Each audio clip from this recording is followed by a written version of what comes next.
Dramageddon free, eh? My rent can only wish. But yes, that's right, ladies and gentlemen. In today's video, we will be looking at Shane Dawson, Jeffree Star, Tati Westbrook, and James Charles. And no, you haven't got a time machine and went back a year and a half. Now, it will all make sense, okay? And we will get into that. But before we get any further, I have a bit of an announcement. You see, about a month ago, I told you guys that I had made a Reddit, and I was going to give £250 to someone who was active on the Reddit and posted a bunch of funny topics or like memes or whatnot and got into the videos or whatever. Now, I am about to announce the winner for that, but first I do want to say next month I'm also going to do something slightly similar, maybe like a different prize or something. I will yet to announce that. I'll sort that by the next video. But if you do want a head start on that, then it's probably best to get on the Reddit now and start posting. I mean, it's a no-brainer. But yeah, either way, the winner of this month is actually, and I do realize this is going to sound slightly dodgy, but their name is I Love Callum44, which makes it seem as if I've literally just picked them for that name. But no, that's not the reason, I promise. You can actually see everything they've posted on the Reddit this month, and I mean, I'm still scrolling right now, and they've been posting for the full month, and they've been smashing it, okay? So, I Love Callum44, DM me on Twitter or Instagram or something, send me proof that you have this account, so just send me, like, that you've shown that you're logged in or whatever, and I will send you the money over. It's as simple as that. But yeah, thank you, mate. But yeah, like I said, I am going to do something similar for next month. I haven't decided exactly what yet, but it'll be somewhat down the same line. So if you do want a head start, get over to the Reddit, and my next video will probably be a regret it. Okay, right, let's get into this video at least. Now, let me start by giving him my reasons behind why I think this video might be slightly interesting, and that's mainly because I seen that Shane Dawson had, like, posted on his Instagram story for the first time in God knows how long. We are going to talk way more about that when we get to the Shane Dawson part of this video. Like I said, I'm going to split into 4 different sections, but the main thing is, he was talking about how he may be coming back to YouTube in his own time, and he's going to address everything and whatnot. And then when I started thinking about the fact that Shane Dawson's been gone for so long now, it feels like, and he's just kind of slowly coming back into the YouTube scene, it made me think, has any of them really improved? Like, didn't any of the other people take time away and become better people? Probably not. In fact, when I started planning this video, I was actually shocked at how much shit these people are still doing after Dramageddon 2 or whatever you want to call it. It's almost as if they feel like they're invincible and they feel like these pieces of drama won't catch up to them when they literally have the perfect example of Shane Dawson, who also thought he was pretty much invincible, and then the drama crept up on him and now people somewhat dislike him. But yeah, with that being said, what I thought would be very interesting is to take all the 4 people, go into different segments and talk about all the drama related stuff that they've been doing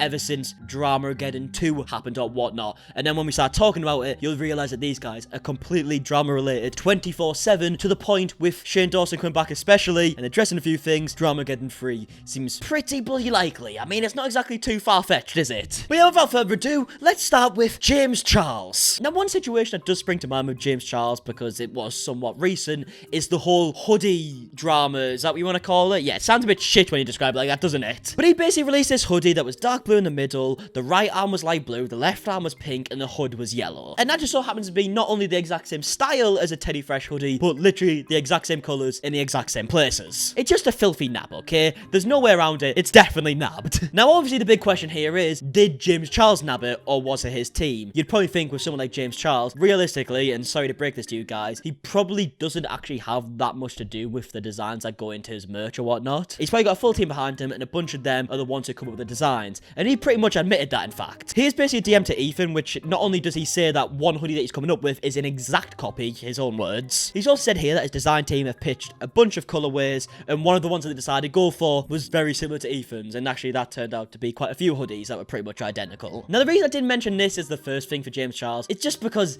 it really isn't that deep, okay? Realistically, he hasn't done too much wrong here. Like, yeah, Ethan's definitely gonna be pissed, a bunch of Ethan's fans might be pissed, but it is a hoodie at the end of the day. And I mean, for all it's worth, he did also mention this in his recent video, which was a lie detector. Did you actually steal these designs from Teddy Fresh? No.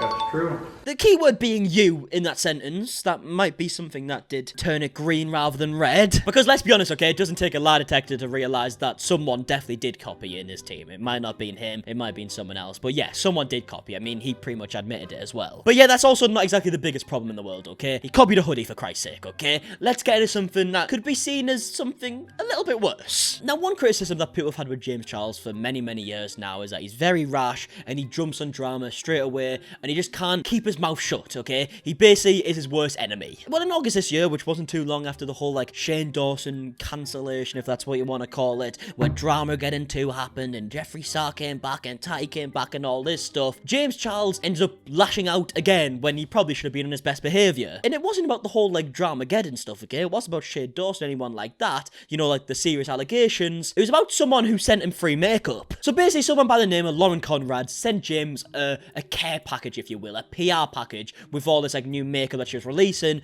and by accident, she sent him, like, the test products to see if, like, the products actually fit in the boxes, which meant that these products didn't actually have anything in them, which would be a big problem if you did pay for the makeup. I'm not saying that's not a problem at all, that would be big. But he was given this for free, okay? He did absolutely nothing. Someone just came to his house and handed him this parcel, and it had free makeup that was wrong, okay? It was sent wrong. But instead of James reaching out to the person and being like, oh, I appreciate the free items and everything like that, but I just want to let you know that you've accidentally sent, like, some test products that you should know all about because you too are a makeup person, James. He instead basically went to Instagram and said this. I've just been really sitting here thinking, like, wow, could this actually get any weirder or any worse? And it just did. I just opened a PR package from a new makeup brand from somebody who has no business having a makeup brand. And I just wanted to show you guys some of these products, okay? This is the liquid highlighter that I just opened up. Notice anything weird about it?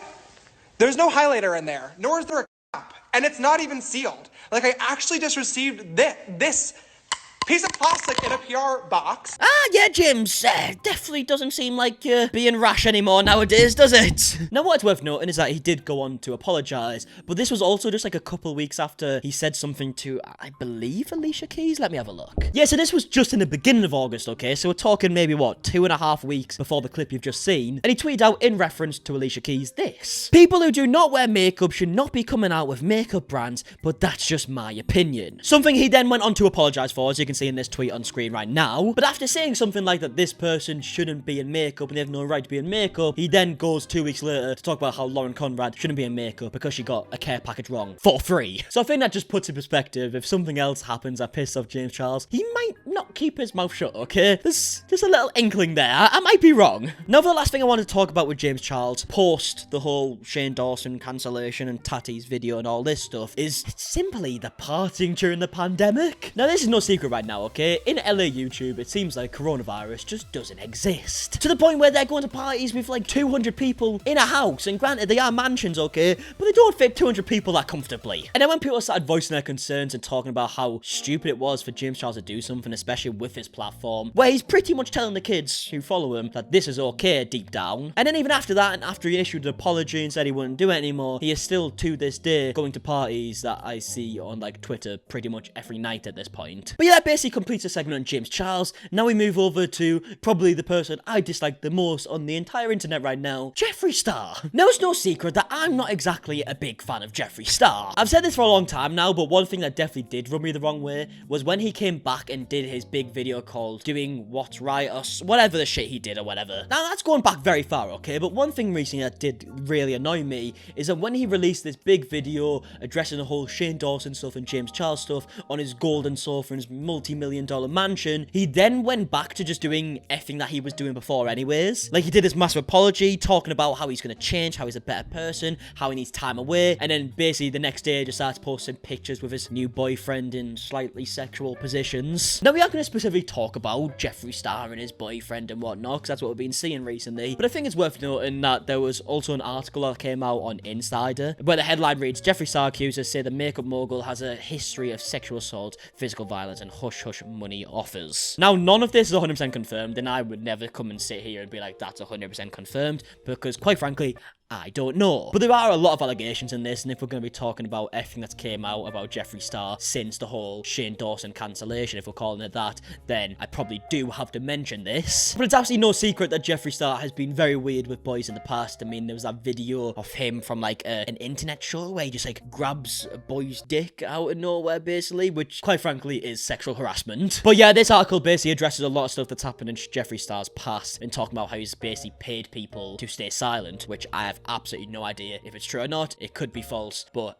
they are allegations that have been made from insider.com. Now let's talk about the stuff that I can actually have an opinion on, and we can kind of get some clarity on what's real and what's fake here, okay? Which is Jeffree Star and his boyfriend, or some boy that he was just messing about with. It was this guy called Andre, I believe, or Andre, and Jeffree Star and him seemed to be well happy in all this. He'd found a new boyfriend, they were having fun. He seemed to be on top of the world. But that was until Jeffree actually commented on his picture the other day saying this: "Hey, since you can't answer the phone right now, can you give me all the stuff back that you stole from my house? What kind of low-life fucking scum does that? Give it back. If you need a return label, just ask." Laughing emoji, laughing emoji, laughing emoji. And then even on top of that, also followed up with an Instagram story, basically rehashing what he's just said here. Jeffree Lynn discovered a lot of things, and this person secretly had no job, no money, not even a bank account, and we're talking this person's 30 years plus. So all these things that I were told were all false.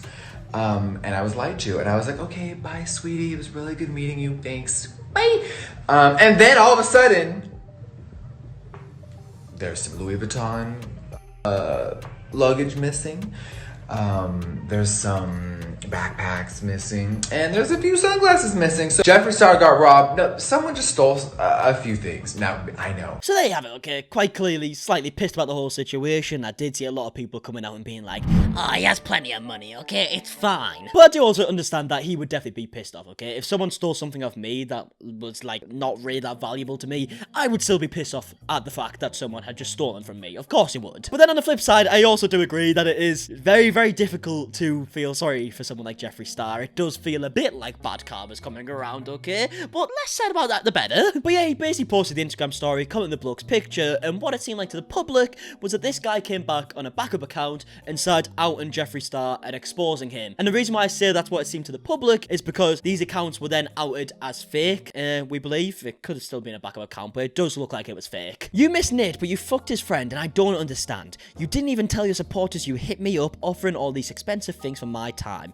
I have proof of what I posted. I have your name on paper, work your name on pill bottles, etc. We can do this all night." If you actually kept it real with your supporters, they wouldn't hate you for what they're gonna find out. This backup account or fake account or whatever you want to call it then posted saying that Jeffree Star actually DM'd the account saying this: "My lawyer screenshotted your threat and you signed non-disclosure agreement where you cannot say my name or post any photos. I don't get why you wouldn't give me my stuff back. You put my health at risk and all I showed you was respect. Why can't you just respond on here? This is so weird. The videos have been deleted everywhere. Are you going to give me my stuff back?" And then what followed this was this account that obviously most people now believe as fake, then posted proof, I put that in quotation marks, okay, proof that Jeffree Star has AIDS. They basically shown some test results from like 2018 that you could literally just reverse Google search and could see weren't Jeffree Star's. And they say that they somehow proved that Jeffree Star has AIDS, okay, which realistically, especially through this proof, isn't true. And then following this, a YouTuber by the name of Def Noodles reached out to Jeffree Star and they responded to all the allegations saying this: "Good morning, I can confirm that those pages are fake, and Andre posted to report the main one that insinuated all these horrible and awful lies.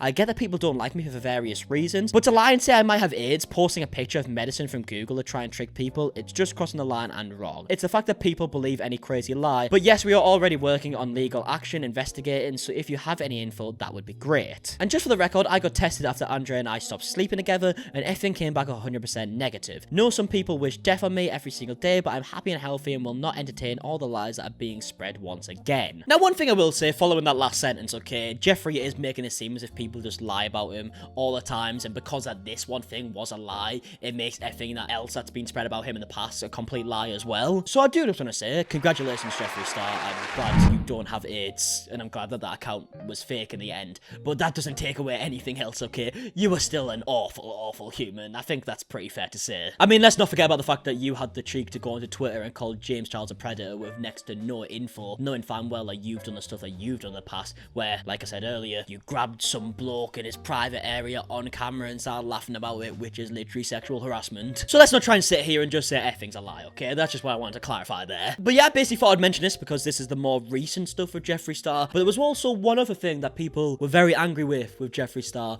and this was after he posted this big apology video. In fact, it was straight after, to the point that he promoted this stuff in his apology video. And what I'm talking about here is, of course, his palette. And yes, he did promote his palette in an apology video about how he called a 19-year-old a predator with next to no proof, which is fucking mental. Now, believe it or not, okay, I'm not exactly a makeup connoisseur, so I could try and give every reason why his palette was shit, but I let someone by the name of T-Spill, because they can probably do it a lot better, let's be honest. People were complaining of no pigmentation, no color payoff, not even being able to pick up any product on their brush, and these weird lumps and bumps and cracks in the eyeshadow. And I'm not talking about just one or two people having issues with it, I'm talking about hundreds. Here's what some people had to say. Why are these looking funky? I usually have zero problems from Jeffree Star cosmetic products. I can't get any pigmentation from these. What the hell is going on? So as you can see, the makeup palette is shit, okay? That's the analysis you're gonna get from MARKIE, folks. But what I think about this, okay, is you've just released a palette straight after your big apology video. You promoted the palette in your apology video. You know people are gonna be quite harsh to this palette, okay? They're gonna look for every little detail. So why make that one the one that's gonna be shit? You could have probably got away with it if you released it in 6 months' time, but because you tried to release it after you've done the worst apology in the history of YouTube, people are obviously gonna call you out for it. Why would you not expect that? And I want you guys to remember as well, okay, he released his big apology video about 2 months ago, maybe just over 2 months ago, and I'm currently 40 minutes into this recording, and we've only spoke about James Charles and Jeffree Star right now, about drama that's happened in the past 2 months. That is mental. Which is why in my head, when I think about Shane Dawson coming back and addressing everything and talking about why he was silent and whatnot, of course there's a big possibility that this might just all go into chaos again. Like, it's gonna piss somebody off, okay? If it's not gonna piss Tati off, it's gonna piss Jeffree off. If it's not gonna piss Jeffree off, it's gonna piss James Charles off. If it's not gonna piss James Charles off, it's gonna piss Tati off, okay? It's gonna piss off someone. But yeah, whilst we do mention the name Tati, let's get into everything that Tati's done recently, because Jesus Christ, there's a fucking lot. Oh, sorry, just start having a look, see what Tati's been up to recently, and it turns out... Oh, wait, what's that? Actually, on second thought, guys, Tati Westbrook has done absolutely nothing. In fact, hasn't said a single word in 2 months. Tati Westbrook released a video called Breaking My Silence, just to go into another silence. That is elite. Well done, Tati. So now it turns out at this rate that every time Tati releases a video, it might just be her breaking her silence yet again, okay? So come back in about 8 months' time, and we could probably talk about that on the MARKIE channel. But yeah, we spent 40 minutes on James Charles and Jeffree Star just to spend less than a minute on Tati Westbrook, okay? I guess that's one positive that Tati's been doing recently, just staying out of the drama. And now, last but not least, we are going on to Shane Dawson. Now, the one that a lot of you guys have already heard, because I did mention in a video before, is that he was in a Ryland video not long ago. Because Shane... Oh my god, wait. Oh, this is scary. What, a haircut reveal? Well, not just a haircut reveal, but I switched my swoop to the other side. So as you can see, addressing the most important stuff going on in his life right now. But even though this video was actually uploaded in September, it was actually recorded a lot earlier before Shane Dawson went through this whole cancellation phase, if you will. So as much as you can call this a Shane Dawson return to YouTube, because it was uploaded after the chaos, it wasn't technically the biggest return. But that wasn't until just yesterday as I'm recording this video, where he went to Instagram and started posting a bunch of stories. I wasn't planning on coming back to the internet for a while, but today's a special day for my best friend, and I want to be there for him the way he has always been there for me. I have so much I want to say. I promise in the future I will, but today I want to talk about Ryland. I probably won't be back for a while, but I just wanted to say hi and support my man. Hope you guys are having a good day. And that right there, folks, is probably the most content that Shane Dawson has put out since this whole chaos happened. Now, I think the main thing that we can take away from this, that he said, I have so much that I want to say, and I promise in the future I will. Now, that definitely does seem like he's going to come back and talk about this drama now, doesn't it? Does he come back and just own up to everything? Does he come back with receipts or throw someone else under the bus? Does he come to just clear his name? God knows. But someone tells me that when he does eventually release that video, we are going to have something to talk about, okay? Because I feel like there's going to be someone out there, maybe out of the 4 people we spoke about today, who isn't going to be happy. But yeah, anyway, let me know your thoughts down below. Who do you feel like has changed the most since this big monumental event, if that's what you want to call it? Who do you think's grew the most? Who do you think's grew the least? Who do you think is still in drama 24/7? I mean, I can definitely put 2 names out there. Now, me personally, I definitely think that Jeffree Star is the worst, okay? He's still getting in drama 24/7. There's a lot of stuff that I haven't even mentioned in this video that's happened. I mean, just based on the fact that when he did release his apology video in the first place, he followed up his big speech about Black Lives Matter with, by the way, guys, we've got some really good Jeffree Star cosmetics coming out soon. Like, the bloke just doesn't care, okay? He doesn't care about anyone but himself, and I think that's pretty clear to see. But yeah, this is my opinion, okay? It's just something I wanted to talk about. When when I started thinking about how much drama these guys are still getting into to this day, it just seems like no one has grown from the situation in the slightest. But I do want to know what you guys have to say. Do you agree? Do you disagree? Let me know in the comment section down below. And I guess I'll probably see you in a couple days on my next video, which will potentially be a regret video, okay? Alright. Good. I'm a T-star, boy, and that's forever till I die. Up and coming, MC, you will see it in my eyes. Every time I grab the mic, I swear I got hypnotized.